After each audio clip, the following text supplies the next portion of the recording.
What's good, YouTube? What's good, YouTube? I'm about to react to the Mexican Mafia snitch Rene Enriquez. A lot of y'all been hitting me to react to this. You feel me?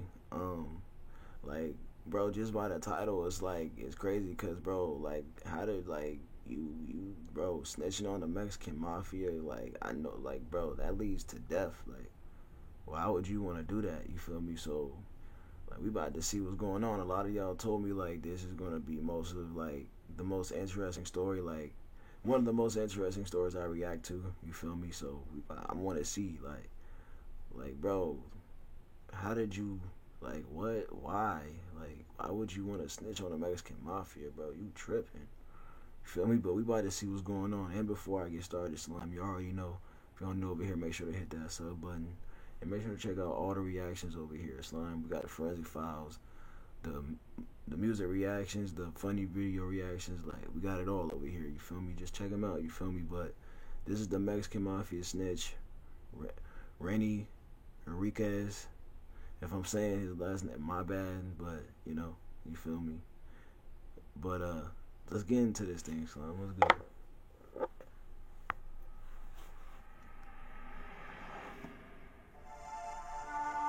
Rene Enriquez rose to become one of the highest-ranking members in California's Mexican Mafia.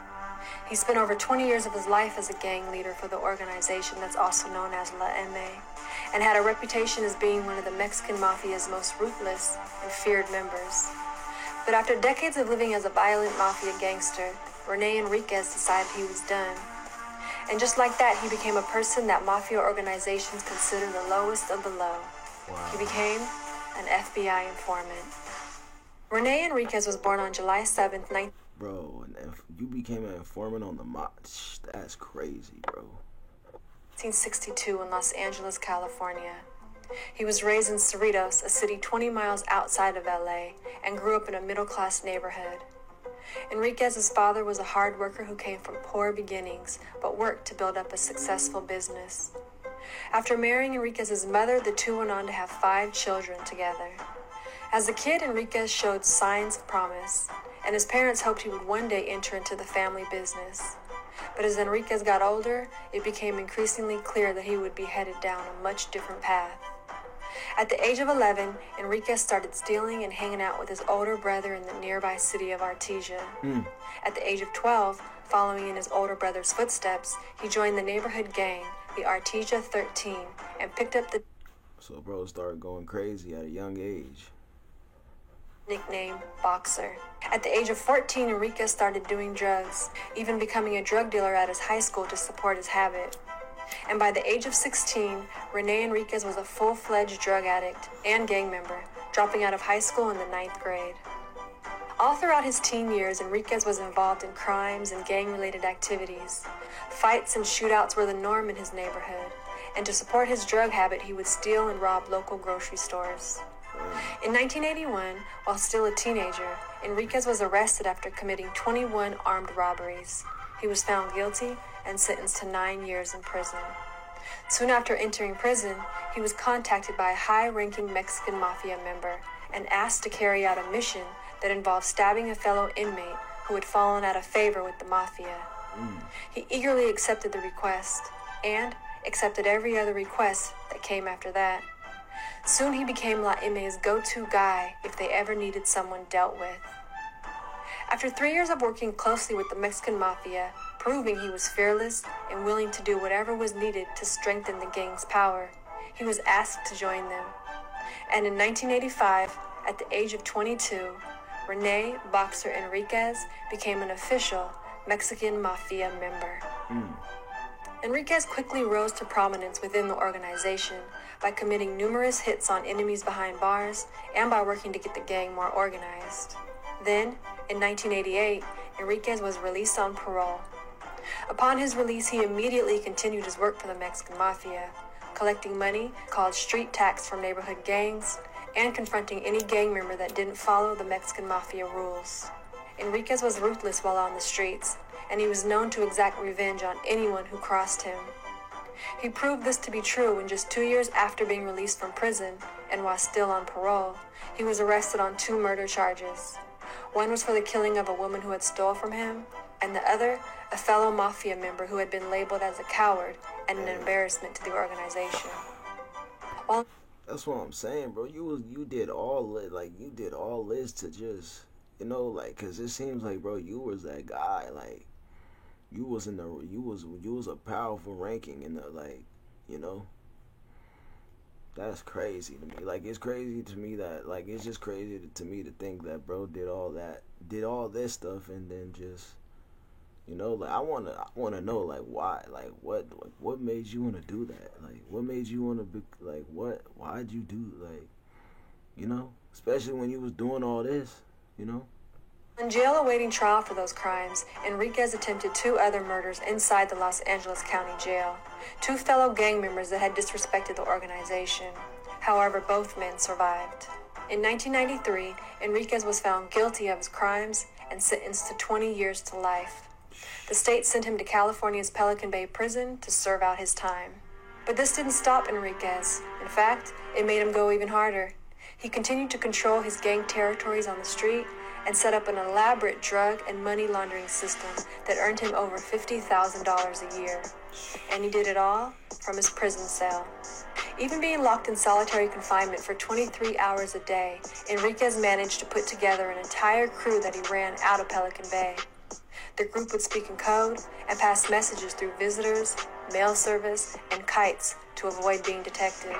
This continued on for 10 years, and Enriquez became a high-ranking senior member of the Mexican Mafia, tattooing the infamous black hand on his chest to show his affiliation.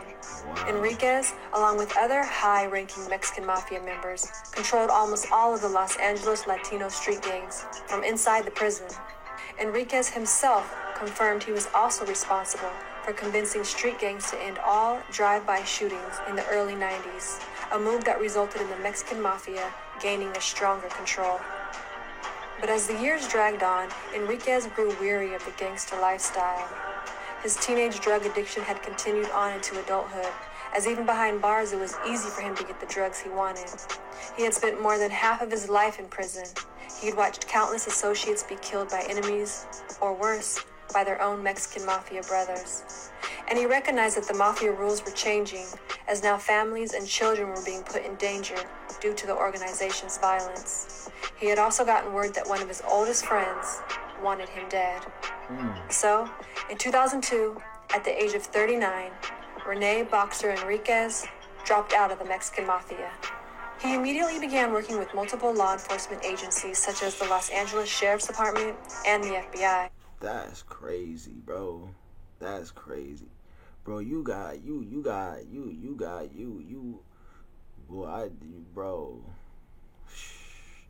got guts, bro. He recorded numerous videos where he told them everything he had learned over his 20 years of working with the Mexican Mafia, including how many members there were, who was in charge, and how the organization planned everything from killings, extortions, and drug deals to money laundering, gang initiations, and robberies. He even explained the meaning behind the Mafia's secret codes, their symbols, and all their tattoos. Enriquez wore wiretaps and testified as an expert witness in dozens of criminal trials. His testimonies helped to put away at least 35 Mexican Mafia members. In exchange for his work as a Mafia consultant for the FBI, Enriquez was compensated more than $50,000 and moved to a protected prison where he received special perks and treatment. Of course, you gotta get PC'd up, bro. They want your, bro. You told on them, bro. Bro. Ain't no way I would, bro. I'm not a part of no mafia or none of that, like none of that. You feel me? Nothing. But I'm just saying, like, if I was, bro, and I wanted to, like, bro, I'm not doing this. Like, I can't. No. Mafia, bro, they kill when cause that's the number one rule. You don't snitch or none of that. You don't, and you telling who runs what and who does what, like. That's crazy, bro. You got guts. You feel me? Like you had to go to PC, cause bro, they probably would have killed you instantly if you would have been in regular like. That's crazy.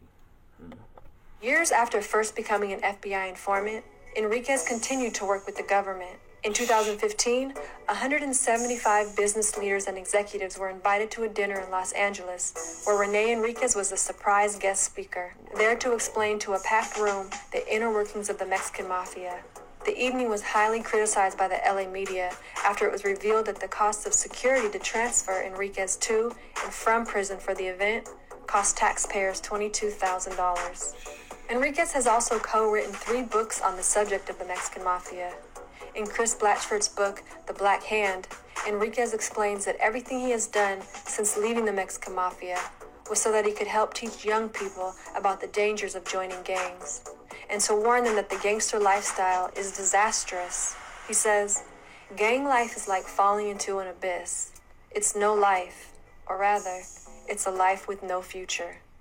Today, Enriquez remains in prison, in protective custody, but because of his cooperation with the government, he's expected to one day be released. Many law enforcement agents support his release, saying Enriquez is not the same man that he was years ago.